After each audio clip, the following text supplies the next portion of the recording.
வணக்க மக்களே, சற்று முன் வெளியான செய்தி ஒன்று வெளியாகியுள்ளது. அதிமுகவின் அமைச்சர்கள் அணி மாற்றமா? அதிர்ச்சியில் எடப்பாடி. வாங்க வீடியோவை முழுமையாக காணலாம். அதாவது அதிமுகவிலே இப்போது வெளியிடும் தெரியாமல் கடும் குழப்பமும் வருகிறதா?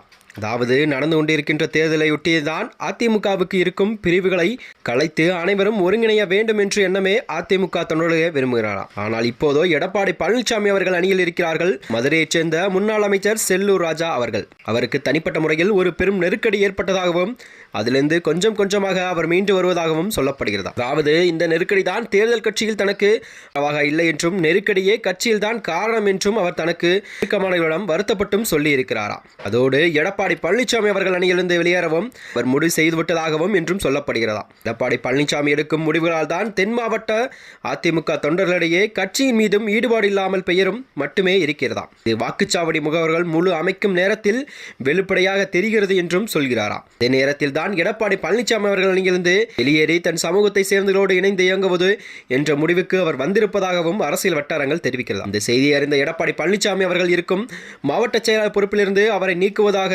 அல்லது அதே இடத்தில் இன்னொருவரை பொறுப்பில் நியப்பதாகவும் இன்று திட்டமிருப்பதாக சொல்லப்படுகிறதா.